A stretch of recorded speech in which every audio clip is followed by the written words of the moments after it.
우리나라의 연령에 따라서 군대 제도가 각각 다릅니다. 그죠? 군대 갔다 오신 분들은 아시겠습니다만은,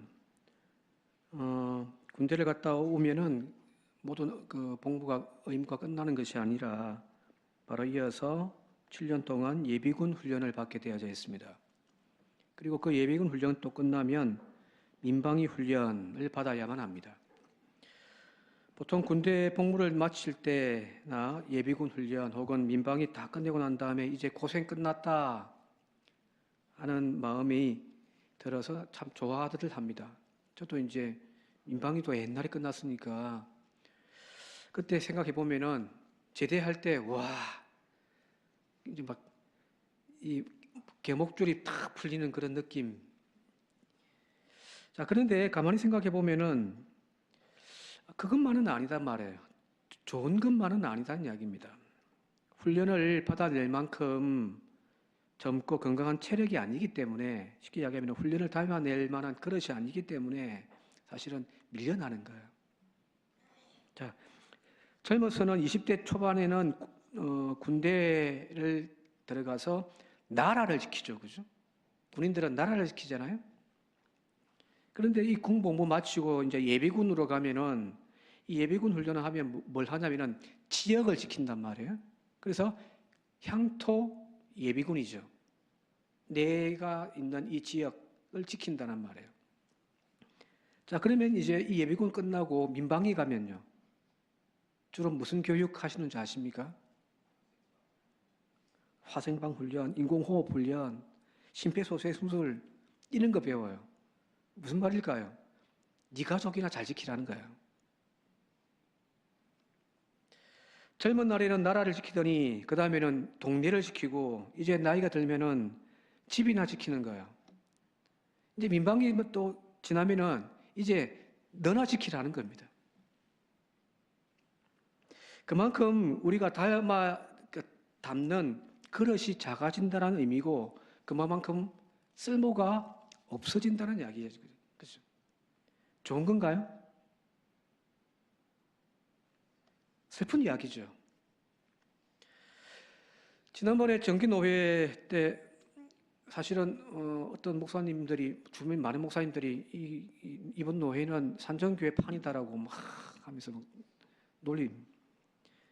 전지용 준목이 이제 안수받고 제가 이제 노회장도 되고 이틀 동안 막 우리 교회에서 다 해먹으니 쌤 하는 목사님들도 있었습니다.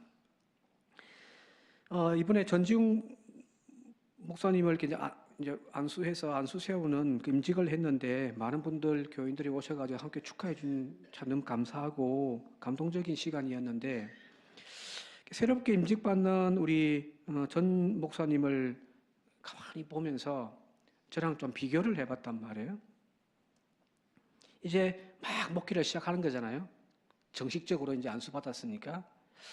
저는 목사 안수 받은 지 22년 시간이 되어졌고, 이제는 노회를 대표하는 노회장의 막중한 직책까지 이제 취임하게 되어졌는데, 둘을 비교해 보게 되어졌습니다. 여러분들 한번 물어볼게요. 이제 갓 목사 되어진 전 목사님과 이제 어느 정도 목회를 하고 노회장까지 하고 있는 저를 비교했을 때 누가 더 쓰임이 클까요? 말을 못 하겠습니까? 누가 더 쓰임이 크다라고 생각하십니까?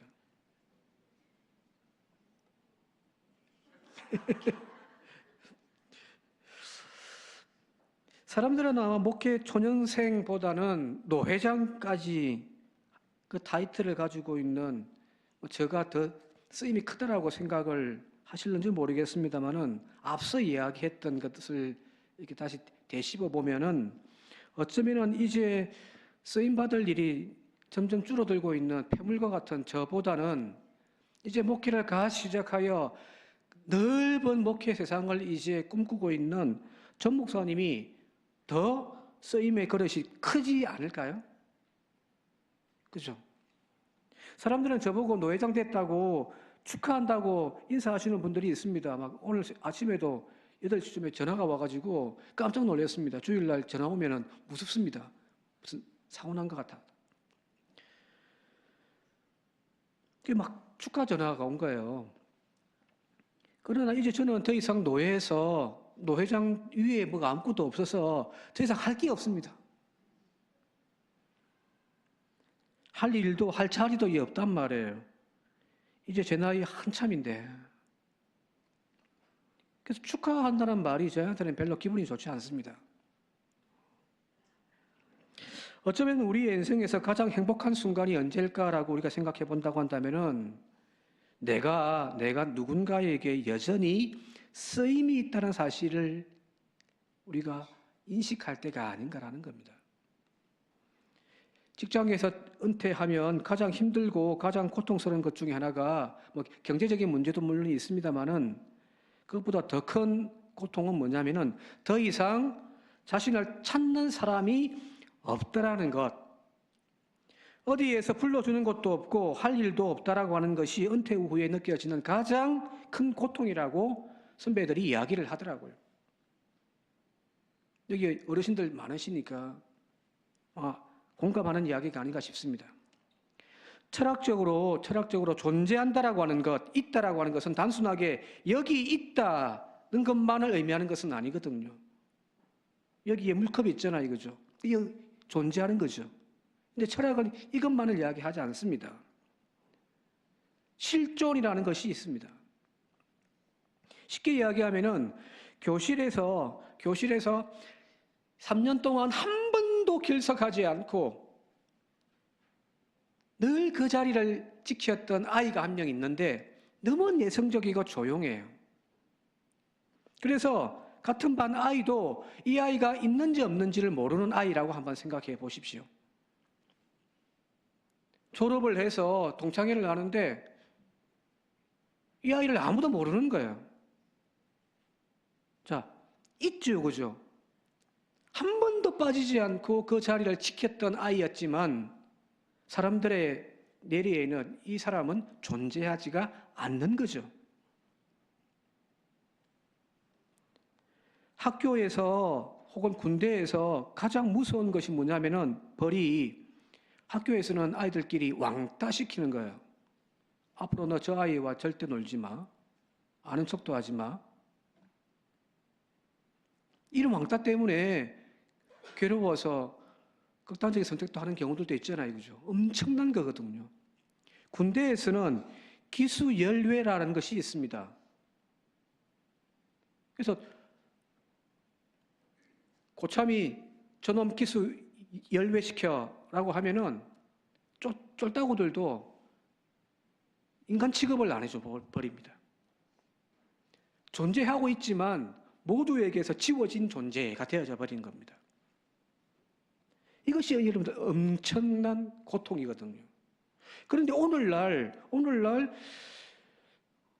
이상하게 우리는 신앙생활을 하는 데 있어 가지고 믿음 생활을 어떻게 하냐면 교회 생활을 소속감을 가지려고 하지 않습니다. 교회는 출석한대요. 그런데 사람들과 교제하지 않겠다고 합니다. 어떤 직분도 맡지 않겠다고 하고요. 목사님, 저 그냥 편안하게 교회만 다닐래요 라고 이야기를 한단 말이에요. 무서운 겁니다. 영적인 무서운 병이에요. 편하기는 하겠죠. 그죠? 그런데 그 상태가 얼마나 무서운 건지를 우리가 알았으면 좋겠습니다. 사람이든 사물이든 그 존재는 있는 것 자체만 가지고 가치를 부여하는 것이 아니라 사람이든 사물이든 그 존재는 쓰임에 의하여서 규정되어지는 거예요. 그죠? 여러분들이 오늘 집에 가서 싱크대 찬청을 다 잃어보십시오. 한 번도 쓰지 않았는데 여전히 그 자리를 지키고 있는 그릇들이 얼마나 많습니까? 보석입니까? 아니잖아요, 그죠? 쓰임이 있다라고 하는 것, 바로 그것이 우리 인생에 있어서 가장 큰 축복이고 행복임을 우리가 깨닫고 그 쓰임받는 존재들이 되시기를 주님의 이름으로 축원드립니다. 오늘 본문의 말씀에 부잣집에 있는 그릇들을 비유해서 우리 인생을 이제 이야기하고 있는데 20절에 보니까 큰 집에는 금과 은의 그릇이 있을 뿐 아니요 나무와 질그릇도 있어 귀히 쓰는 것도 있고 천히 쓰는 것도 있다라고 되어 있단 말이에요. 사람들은 집에 있는 그릇을 우리가 주목할 때에 어떤 재질로 되어져 있는가, 금으로 만들었는가, 은으로 만들었는가, 나무로 만들었는가, 혹은 흙으로 빚은 그냥 질그릇인가를 가지고 가치를 따질 때가 많습니다. 그 중에 하나를 고르라고 한다면은 화려하고 아름답게 장식되어진 금그릇을 우리는 아마 고르실 거예요. 왜요? 그것은 지금 우리가 추구하고 있는 가치관을 반영하고 있기 때문이거든요. 값싸고 투박한 질그릇보다야 나무그릇이 낫다라고 우리는 생각을 하고, 이 나무그릇보다 은그릇이 더 낫다, 이 은그릇보다야 값비싼 금으로 만든 그릇이 더 가치 있다라고 우리는 생각을 하고 있기 때문입니다. 우리의 인생도 그렇습니다. 많은 사람들이 자신의 가치를 스펙을 가지고 따지려고 한단 말이에요. 잘 사는 집, 좀 사는 그 동네, 다니는 직장, 경제적 여력, 사회적 직분 등을 가지고 우리는 사람을 평가하잖아요. 그것을 인생의 가치라고 우리는 부여하고 있단 말이에요. 그래서 우리는 잘 사는 사람, 못 사는 사람 이렇게 나눈단 말이에요. 그러나 전에도 말씀드렸듯이 잘 사는 것이 어떻게 부자를 일컫는 말이겠습니까? 잘 산다라는 말 자체가 부자를 일컫는 말은 아니란 말이에요. 이 말의 진짜 주인은 부자가 아니라 자신의 인생을 우리 사회에 또는 누군가에게 선한 영향력을 끼치며 아름답게 사는 사람을 우리는 잘 사는 인생이라고 우리는 이야기를 해야 되는 거죠. 가진 것 없고 내세울 것도 없지만 그 마음이 비단결처럼 고왔고 또 그 마음 씀씀이가 다른 사람들을 행복하게 만들어주는 그런 사람들, 그 인생이 여러분들 잘 사는 거죠. 아무리 이 세상에 금이나 은 같은 조건과 환경, 사회적 직분을 가지고 있다 할지라도 그 쓰임과 그 목적에 부합하지 못한 채 자신의 처신이 천박하게 이럴 데 없다면 그 누구도 그 인생을, 그 사람을 향하여 귀한 존재라고 이야기하지를 않잖아요. 여러분들은 우리 사회에서 가장 최고의 권력의 자리에 앉아 있었던 윤석열 씨와 김건희 씨를 부러워하십니까? 부럽습니까? 대통령이라고 하는 그 권력의 자리, 그 특권이 주어져 있는 그 자리, 부럽고 선망의 자리이기는 하지요, 그죠? 제가 30대 말 40대 초반까지 제 꿈이 뭐였냐면 대통령 되는 거였습니다. 진짜로요. 사람들이 물어보면 저 대통령 되고 싶어요. 미친놈이죠. 그 권력의 자리, 그 엄청난 자리에 올라가서 좋은 일 하면 좋잖아요. 그죠? 분명히 부러움의 자리이기는 하지만 그러나 그 자리에서 그의 삶을 통하여 채워가는 것들이 전혀 부럽지가 않단 말이에요. 오히려 그 권력의 자리를 이용하여 자신의 추악함을 채워가는 그 모습 보고서 많은 사람들이 비난의 손가락질만 하고 있죠. 반면에 질그릇처럼 막사발처럼 조건적인 면만 따진다면 하찮은 인생을 살아가는 그런 사람이라 할지라도 여러분들 그 쓰임에 합당하여 많은 사람들에게 쓰임받는 그런 존재들은 여러분들 귀한 존재들인 거예요. 쉽게 이야기하자면 가난하지만 정직한 땀을 흘리면서 농사 일을 성실하게 감당하는 그 농부의 굳은 손, 시골에서 10년 동안, 9년 동안 목회하면서 매주일 예배 마치고 나가는 어르신들 탁 손 악수하면서 잡으면요. 탁탁하게 굳어있는 손바닥이죠. 까칠까칠합니다. 권사님들의 손도 그래요.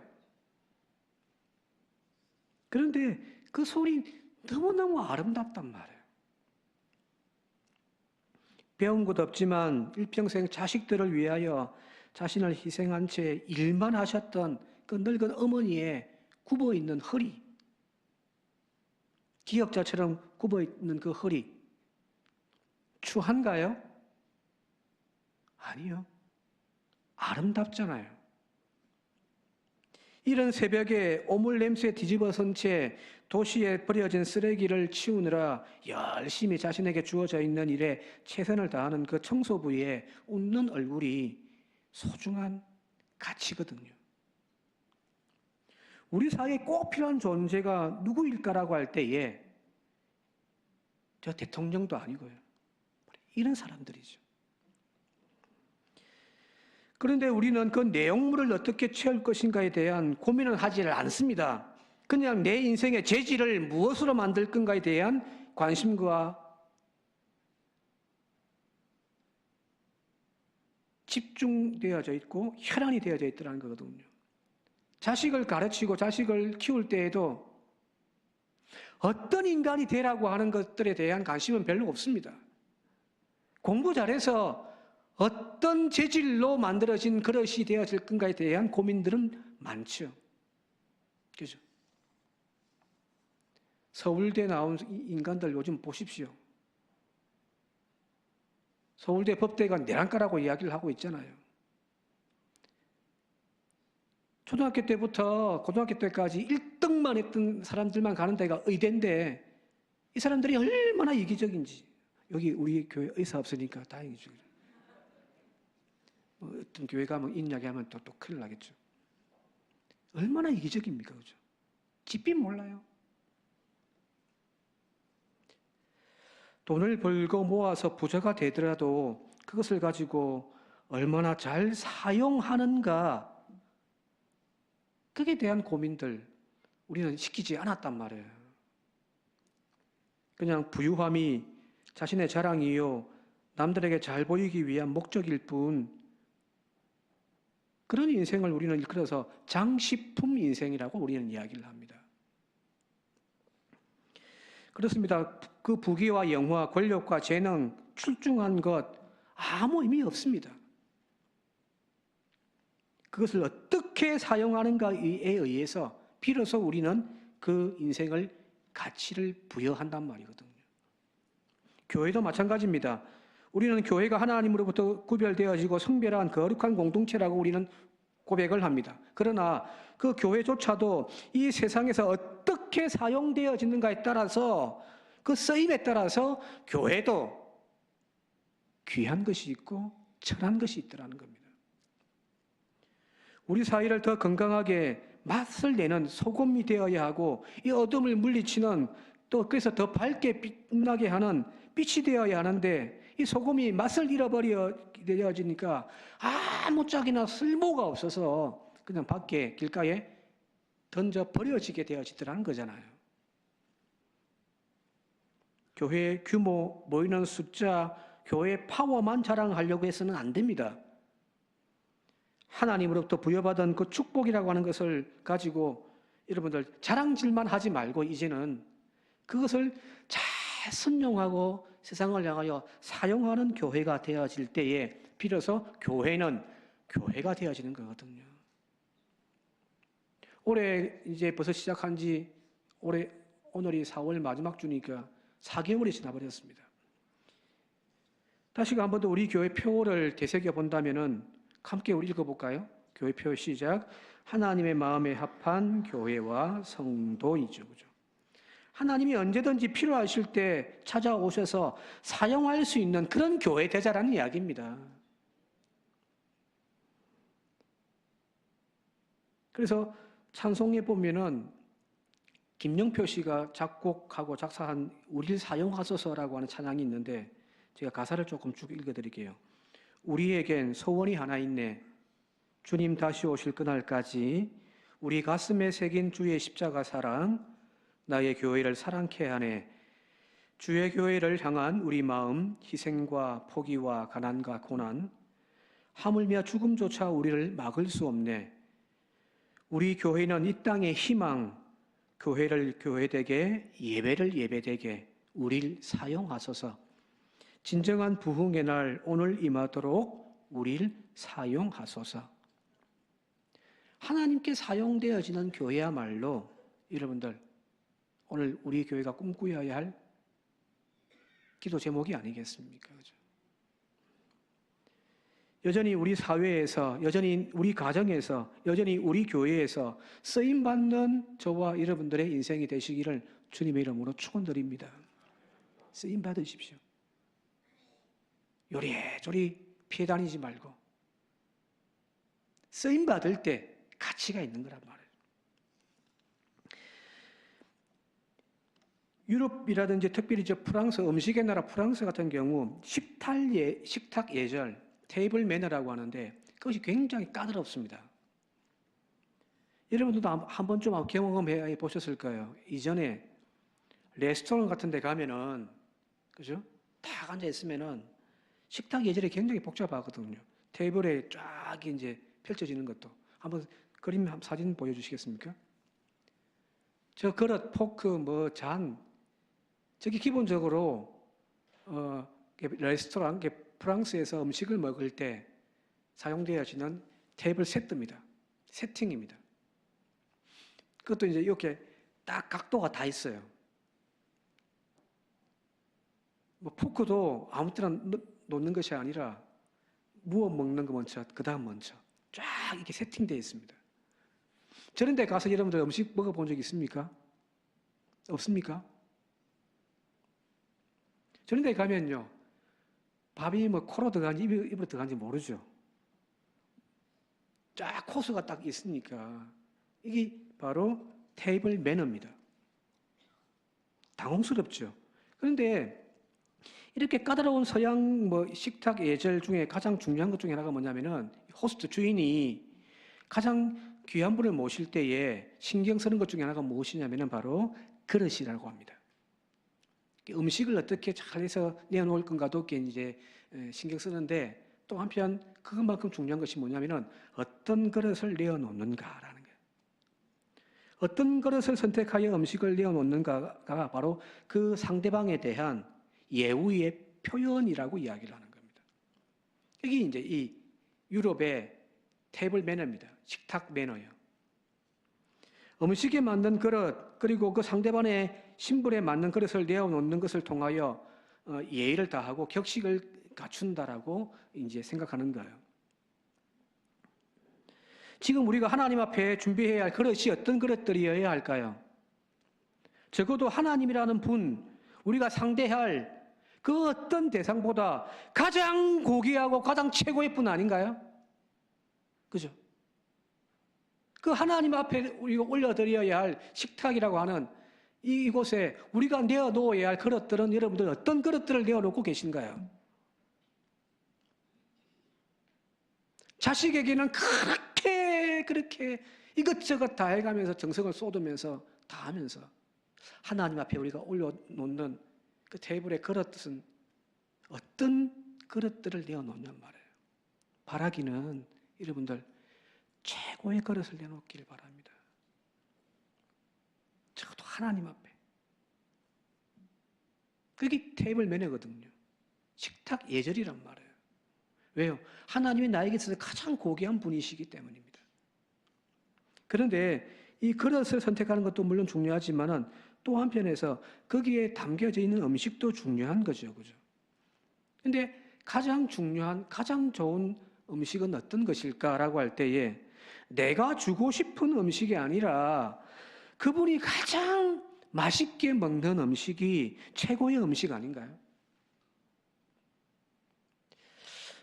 설교 준비하다가 문득 그 생각이 나가지고 인터넷에서 이제 쭉 찾아봤는데 예전에 그 여러분들 그 드라마 중에 대장금 보셨죠, 그죠? 저도 풀로 한 2번은 본 적이 있습니다. 설교 준비하다가 다시 찾아가 봤는데 대장금의 18편 19회, 18회 19회 내용이 어떤 내용이냐면 조선에 이제 세자를 책봉하기 위해서 중국에서 사신이 내려온 거예요. 사신을 맞이하면서 이제 대신들이 참 만찬을 벌이고서 이제 타는데 이제 수라상에서 이제 음식이 착 올라오는 겁니다. 그런데 보니까 수미상궁이 다른 대신들 앞에는 막 기름진 음식들 한 상씩을 탁 갖다 놓는데 이 대신 중앙에 앉아 있는 중국에서 온 대신의 상은 저기 보니까 보시면은 풀떼기밖에 없어요. 그래서 이제 중국 대신이 그 상을 딱 보더만 순간적으로 당황하기도 하고 나중에는 이게 화가 치밀어 올라가지고 막 화를 냅니다. 하면서요. 대접이 어찌 이렇게 속을 안 하는 겁니다. 그죠? 저도 저런 밥상이 올라오면은 밥을 잘 안 먹습니다. 고기가 하나도 없잖아요. 풀떼기밖에 없는데 뭐. 자, 그런데 이 장금이가 이 소박한 채소 위주의 음식을 올린 이유가 다 있습니다. 음식을 막 준비를 하는 거예요. 그런데 사전에 어떤 정보를 듣게 되어지냐면은 이 중국 사신이 평소에 소갈이라고 하는, 오늘날 이야기하면 당뇨죠, 그죠? 이 당뇨의 지병을 앓고 있어가지고 이제 탕약을 다리는 것을 이제 알게 되어진 거예요. 당뇨가 있단 말이에요. 그리고 긴 여행을 하고 지금 도착한 겁니다. 자, 이 당뇨의 기름진 음식, 오히려 그것이 건강을 해할 수 있다라고 하는 생각에 바로 그 소박한 음식을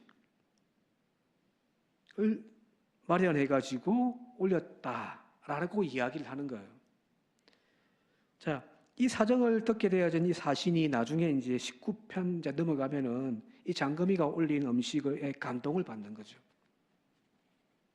그리고 다른 수미 상궁들이 막 마련했던 그 마한전석이라고 엄청나게 가득 채워진 그 밥상을 그냥 몇 접시만 먹고 그냥 치워버리고 그 이후로 앞으로의 모든 밥상은 장금이 네가 마련해라고 이야기를 하거든요.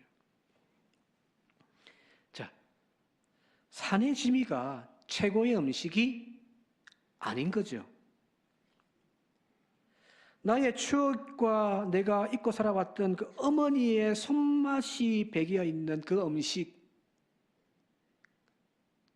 그걸 먹을 때 우리는 추억을 떠올리고 너무너무 맛있게 먹을 수 있는 거죠.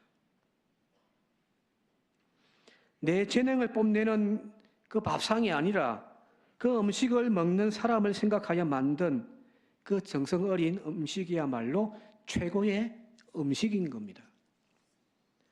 하나님이 기뻐하실 맛, 하나님께서 그 자녀들을 통하여 찾고 계신 그 맛을 우리가 올려드리는 이 예배가 가장 아름답고 가장 고귀한 예배가 되는 겁니다. 성공한 인생이 아니어도 상관없습니다. 못 배우고 가진 것 없고 누추한 인생이어도 상관없습니다. 그것으로 하나님은 우리를 평가하지 않기 때문입니다. 하나님이 찾으시는 것은 오늘 우리 안에 진솔한 하나님을 향한 그 사랑과 정성 어린 그 마음들, 주님은 그걸 찾고 계시거든요. 오늘 그것을 올려드리는 저와 여러분들 이 시간 이 예배가 되시기를 주님의 이름으로 축원드립니다.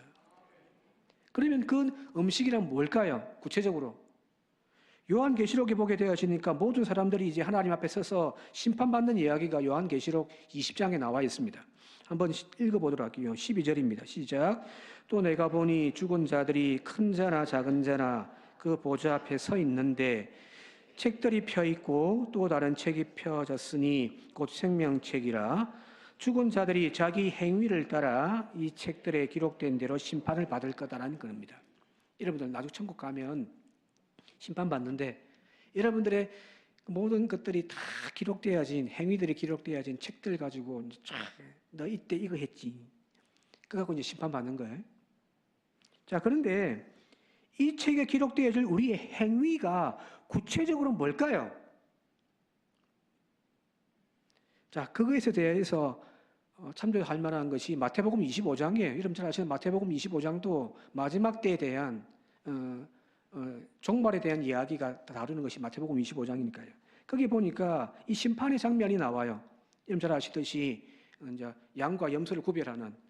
자, 여기 보면은 함께 읽어보도록 할게요. 35절부터 40절까지 함께 읽겠습니다. 시작.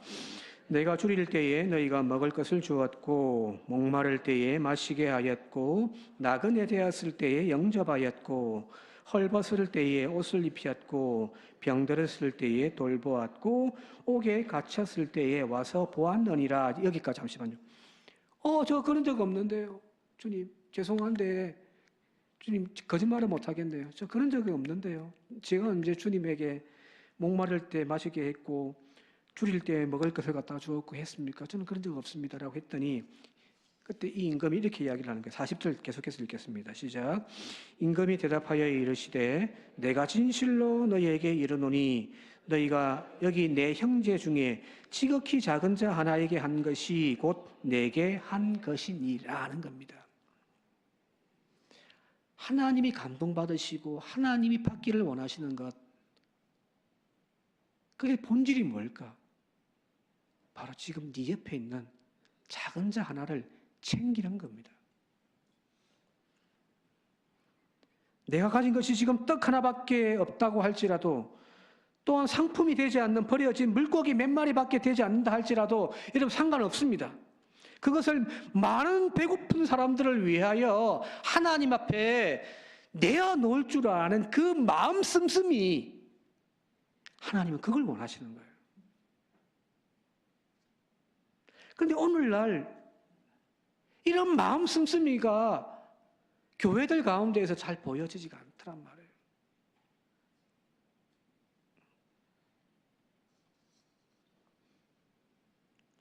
누군가 지금 저기에서 고통당하고 있을 때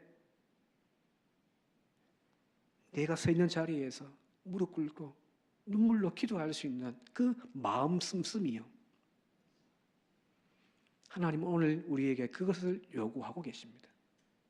그리고 그런 마음 씀씀이가 있는 사람과 그런 교회를 하나님은 사용하시더라는 겁니다. 오늘 저와 여러분들이 우리 교회가 또 다시금 이 한국 교회가 이 하나님께서 즐겨 기쁘게 사용하시는 그릇들이 되어질 수 있길 바랍니다.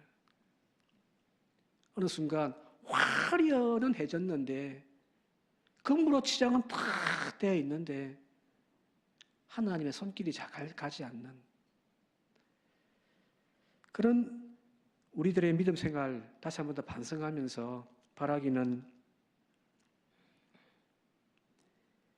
하나님이 언제든지 즐겨 사용하시고 기쁘게 또 음식을 담아서 손님들 다 대접하는 그런 쓰임받는 저와 여러분들의 인생 되시길 바라고, 또한 우리 교회가 되길 바랍니다. 비록 질그릇 같은 인생일지라도 언제든지 하나님이 즐겨 사용하시는 인생들이 되어질 때에 여러분들은 결코 못 산 인생이 아니라 잘 산 인생이고요. 그런 교회가 복이 있는 교회인 줄 믿습니다. 한 주간 사실 때 주여 내가 여기 싸우니 나를 사용하여 주옵소서 하며 쓰임받는 한 주간이 되시기를 주님의 이름으로 축원드립니다.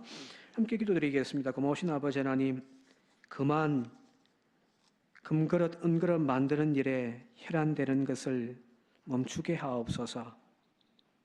그것보다 하나님이 언제든지 나를 들어 사용하심을 통하여 저 어둡고 어두운 곳에 밝히는 등불로 쓰임받게 하시고 저 맛을 잃어가는 세상 속에 맛을 내는 소금으로 사용되어지는 저희들이 되기를 원합니다. 기도도 바뀌어지게 하시고 우리에게 가르치는 가르침의 교육도 바뀌어져 가게 하셔서 아버지 하나님 귀하게 쓰임받아 천국에서 해같이 빛나는 모든 인생들 되게 하옵소서. 예수님의 이름으로 기도드리옵나이다. 아멘.